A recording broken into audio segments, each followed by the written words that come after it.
അലീനയുടെ മറ്റൊരു സ്റ്റോറിയിലേക്ക് എല്ലാവർക്കും സ്വാഗതം. ഈ ഒരു സ്റ്റോറിയിൽ രാജീവ് അലീന ആരെന്നുള്ള സത്യം അറിയുന്നതായിരിക്കും ഉള്ളടക്കം. അപ്പോൾ സ്റ്റോറിയിലേക്ക് പോകാം. അങ്ങനെ അലീന ആരെന്നുള്ള സത്യം വൈജയന്തി അറിയുകയാണ്. ബാലചന്ദ്രൻ ആ സത്യം വൈജയന്തിയോട് പറഞ്ഞ് റൂമിൽ നിന്നും ഇറങ്ങിപ്പോകുന്നു. വൈജയന്തി പൊട്ടി പൊട്ടി കരയുകയാണ്.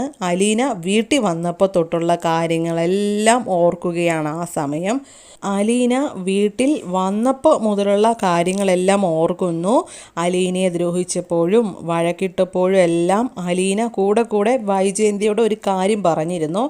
ആ കാര്യം എന്താണെന്ന് വെച്ചാൽ, മേഡം, ഞാൻ ആരാണെന്ന് അറിഞ്ഞു കഴിയുമ്പോൾ ഇപ്പോൾ ഈ ചെയ്യുന്നതിനെല്ലാം സങ്കടം തോന്നും. ഈ ഒരു കാര്യം ഓർത്തിട്ടായിരിക്കും വൈജയന്തി വീണ്ടും വീണ്ടും സങ്കടപ്പെടുന്നത്.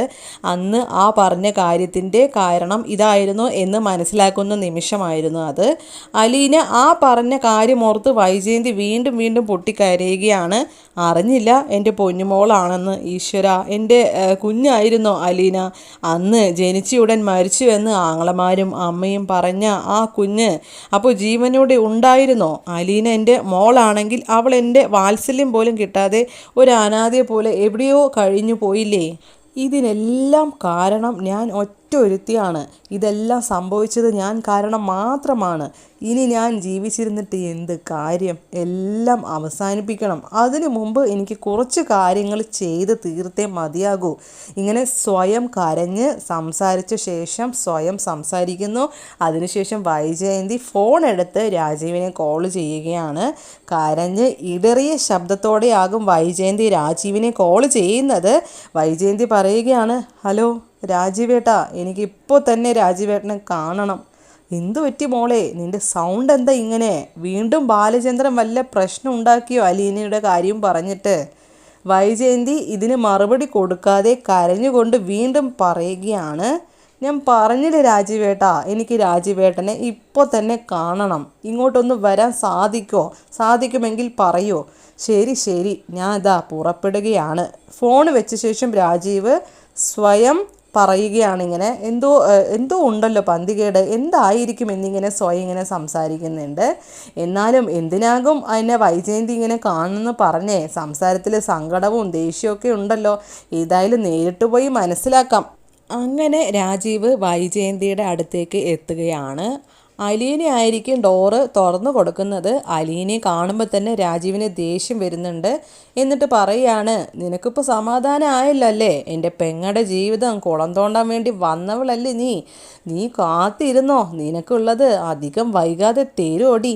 ഞാൻ എൻ്റെ പെങ്ങളെ കണ്ട് വന്നിട്ട് ബാക്കിയുള്ളത് നിനക്ക് ഞാൻ വെച്ചിട്ടുണ്ട്. ഇങ്ങനെ അലീനയോട് ദേഷ്യപ്പെട്ട് സംസാരിച്ച് മുകളിൽ വൈജയന്തിയെ കാണാൻ കയറി ചെല്ലുകയാണ് രാജീവ്.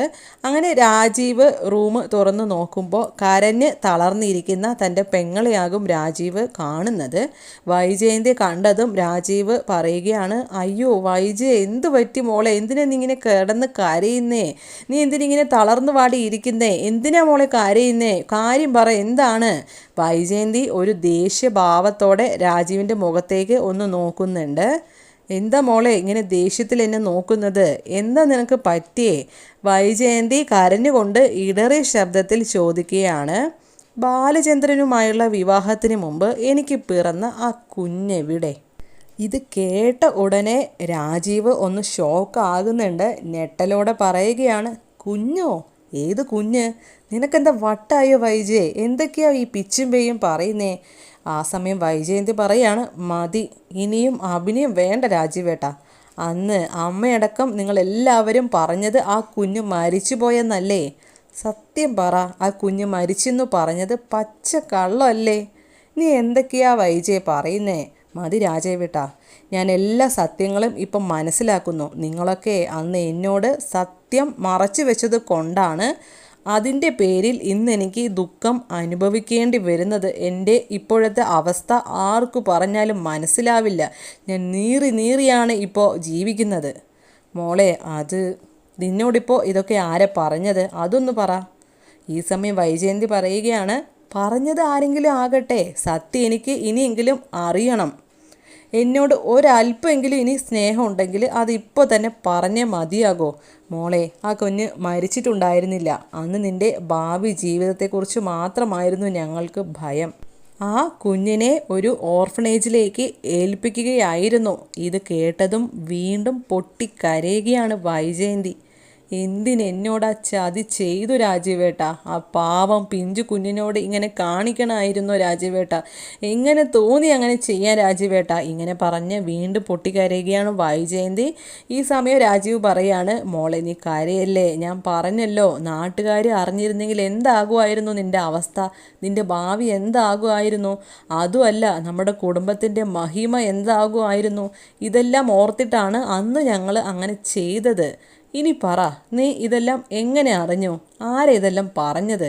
വൈജയന്തി കരഞ്ഞുകൊണ്ട് പറയുകയാണ്, അന്ന് നിങ്ങളെല്ലാവരും കൊന്നു കളഞ്ഞ് തള്ളിയ ആ കുഞ്ഞ് ജീവനോടെ ഇരിക്കുന്നുണ്ട് എന്ന് പറഞ്ഞത് മറ്റാരുമല്ല ബാലചന്ദ്രനാണ് എന്ന് പറഞ്ഞുകൊണ്ട് വൈജയന്തി കരയുകയാണ്.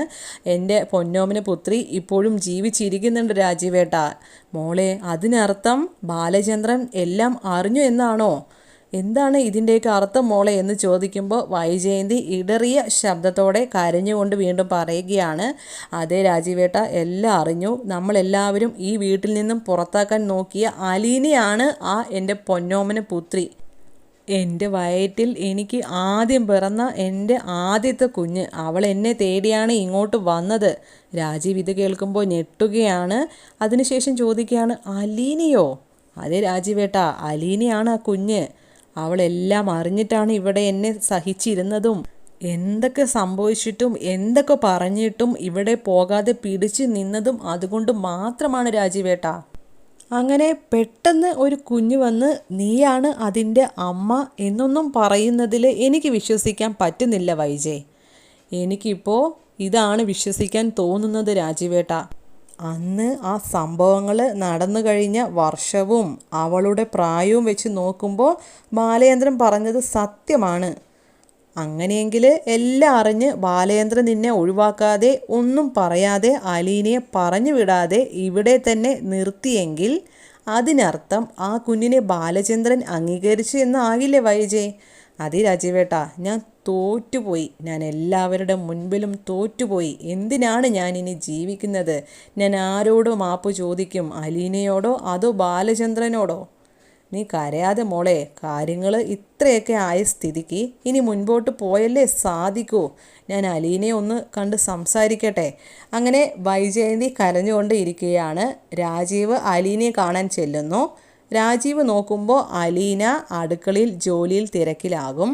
അടുക്കളയിൽ ചെന്ന് അലീനയെ കാണുമ്പോൾ രാജീവിൻ്റെ കണ്ണുകൾ നിറയുകയാണ്. എന്നിട്ട് പിന്നെ ഫ്ലാഷ് ബാക്കും കാര്യങ്ങളൊക്കെ ഓർക്കുന്നുണ്ട്. രാജീവ് ആ പിഞ്ച് കുഞ്ഞിനെ ജനിച്ച ഉടനെ ഓർഫനേജിൽ കൊണ്ടുപോകുന്നാക്കുന്ന കാര്യങ്ങളും ആ സമയത്ത് ആ കുഞ്ഞ് രാജീവിനെ നോക്കിയ ഒരു സംഭവങ്ങളും ആ കുഞ്ഞിൻ്റെ മുഖങ്ങളും എല്ലാ കാര്യങ്ങളും രാജീവ് ഓർക്കുന്ന ഒരു നിമിഷമായിരുന്നു അത്. ശേഷം കണ്ണുകൾ തുടച്ച് രാജീവ് നിറ കണ്ണുകളോടെ അലീനയ്ക്ക് മുമ്പിൽ കൂപ്പ് കൈകളോടെ നിൽക്കുകയാണ്. മോളെ, അലീനെ, മാപ്പ്, ഈ മാമനോട് പൊറുക്കണം മോളെ. അങ്ങനെ അലീനയും പൊട്ടി പൊട്ടി കരയുകയാണ്. രാജീവ് എല്ലാ സത്യങ്ങളും മനസ്സിലാക്കിയാണ് അലീനയുടെ അടുത്ത് നിൽക്കുന്നത് എന്ന് അലീന മനസ്സിലാക്കുന്ന നിമിഷമായിരുന്നു അത്.